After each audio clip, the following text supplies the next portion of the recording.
Okay, this one's actually like going to be therapeutic. So I'm trying to retain gizmoness.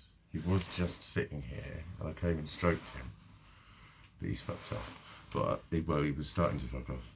But I want to keep him here because I don't want to shout. And Gizmo is very therapeutic for that.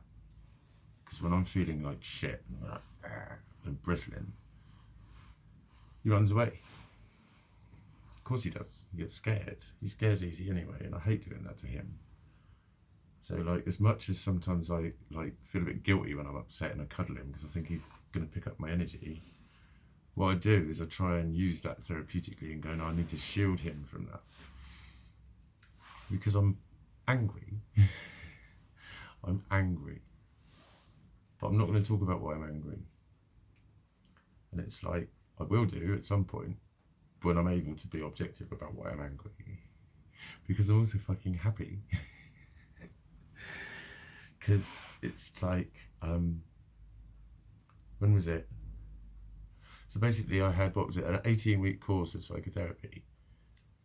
And it got extended to sort of like 26 weeks. Because it wasn't doing anything. And he was saying that to me as well. Like in the second last session, it was him that said, I can print you that graph if you want. Because it was like, since that was like about 5-6 weeks earlier, I think I got it. And every week I just kept saying to him, I can't stop thinking about that. It is just like, it's making all sorts of flashbacks of situations suddenly make sense and think, oh, fuck. Do you know what I mean? It was like the thing where society goes, oh, you've read a list of symptoms and gone, yeah, that'll do. It's like, no, I've read a list of symptoms and gone, oh, fucking hell, they were symptoms. I can remember telling a lot of people that I was forgetting faces. It happened to loads of different people when I started fucking, not long before that graph was printed, I spoke to my mate and he just went, there's a name for that. There's a fucking name for that. Like people that you know and should recognise. Because it was happening way too fucking often. It's happening way too often. And then also looking at strangers thinking, is that such and such? And that's why you get fucking sketch when you actually see the people, because you get so fucking unsure of whether you've identified them or not. And like you feel really rude as well when people know you and you're like, sorry, I don't know you. But anyway, one of the symptoms was fucking all of my organisation and shit. It's like it's bad anyway with ADHD, but it's like fucking, you ain't seen nothing yet since my meltdown. And I got offered a support worker, and I was like, yay, I'm being a support worker. And no, I used to be a support worker. But it was like, it was a kind of step up kind of thing. And then I was told I wasn't getting one. Or, no, I didn't get a phone call. I didn't get a phone call or a letter. And then I did get a letter. And then I had an assessment. And I was told I was getting one. And then the next week I was told I wasn't. So it got to the stage of having two women that came around and chatted to me for like an hour and asked me all sorts of questions and were saying, oh yeah, we could maybe help you with this, help you with that. So I got loads of shit. And like literally, just with my head the way it is, I can't tackle the shit. But with all the shit there, it's making my head get worse. So it's definitely going to be a therapeutic intervention just to go, look, while I'm fucked, I need a fucking you know what I was going to say. I'm not even going to finish the sentence because you know, you're clever. And then it got taken away from me. So what did I do? I took straight to Facebook in outrage. That actually does help me sometimes, just to shout, even in capitals. I can see why people when they get trolled put capitals. Now I can see why. But sometimes I want to put capitals because I want to fucking scream. And sometimes like Facebook's my only outlet, because when you spend this much time alone, it's not all by choice, but a lot of it is. It's yeah, you need a voice. That's probably why I'm doing these videos as well, because I can talk without people saying, are you sure it's not just this? Are you sure it's not just that? Are you sure I'm not worrying too much? You're not over that yet. Can't you just pull yourself together and move on? What? Pull what together? With what? What are you fucking talking about, you vague bastard? What have you been reading? Fucking how to be a cunt for dummies? Or does this shit come naturally to you? Sorry. How to be a cunt for dummies. See, I'm retaining my smile. Because after all my heartbreak and anguish and la-di-da-di-da, and to be honest, getting a couple of angel messages, this is all my shit now, but getting a couple of angel messages about help and support being on the way. I got a random phone call this morning. I was letting my breakfast go down before I trained at the gym. And my phone went. It was like, I don't normally answer numbers. I don't know. It was a mobile number, but I didn't know it. And I was thinking, who the fuck are you? Because I'm paranoid. I'm being wrong with me. I'm being wrong. No, I answered it. And it was like, hello, I'm Karen. From... And her name's not Karen. It was Julie and Sarah and Becky and Christine and Honolulu and Follow-On and Plankton. All of those names. I can't remember which one. But she was like, I'm actually going to be your key worker. I was like, I was told I wasn't getting one. But now I am. It's mad. But I was told I wasn't getting one because I wasn't on the right fucking benefits. And that really outraged me because I haven't claimed benefits. Apparently people with ADHD can, and it's like, well, if you can justify to me how I'm going to be helped with my fucking symptoms by it, then give me 50 quid a week.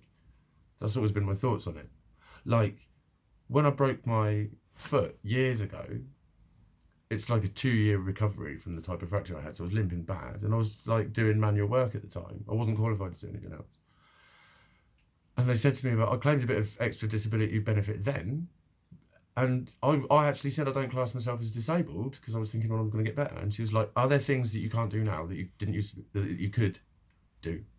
I think you understand what I'm trying to say. And I'm like, well, yeah, I can't run, and I couldn't jump, I couldn't go up ladders and stuff. She said, then that is a disability. It doesn't matter what level it is. And she said, do you get good days and bad days? And I went, yeah. Some days it really fucking hurts, some days it doesn't. And it does, it's still now, I can get a shooting pain up in my heel. She said, right, so on some days you might need to get a taxi, because it's a 10-minute walk to the bus stop. So in that case, there's a bit of extra money there in case you need to get a taxi. And I thought, okay, fine, that is actually helpful. Because I agreed with it, and she actually asked me the question this time on the assessment, said, you class yourself as disabled? I said, right now, yeah, mentally and physically, definitely, fucking am. Just because I'm gonna get better doesn't mean I'm not fucking disabled at the moment. I don't know what I was gonna go on about. After that. I don't know where I was going.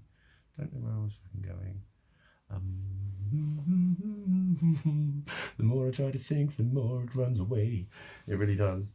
But bang, I'll just get back to the therapeuticalness of this particular intervention that I have designed for myself. Because I want to talk about, like, now I can start thinking about my magical farm where I'm going to live on a big yellow bus. And I want to grow things, and I want to have chickens. I would like an ostrich. Can I not have one? I've seen ostri. I've seen multiples of ostriches in fields in this country. That would be a dream extra. I might want to, actually want to keep bees. That would be cool, because I would do it. Like, have you ever seen the Japanese, the way they do it? And it's like, they have the hive and shit, but there's this, it might be the Chinese, I don't know, it was a monk. Anyway, and it was beautiful the way he attracted the queen with like this particular flower, I can't remember, and he just put that in the gateway. But he was really like, he was praying to her and like blessing her for honouring him with her presence and all that sort of shit. It was like, wow, real deep spiritual fucking shit. I thought I'd get on board with that. Fucking totally. So now it's like, there's I can still make this shit happen. And there's a chance I can like really fucking smash the shit out of it and have all my magicalness, all the shit I've been dreaming of and trying to attain and fucking up miserably, very, very, very a lot over the last 3 years. Seriously, I just fucking have. So for all that fucking dust yourself off and try again shit, I've been daily. I've been through many dusters, been through a fucking whole pack of the bastards, a box, not a pack, a box of packs.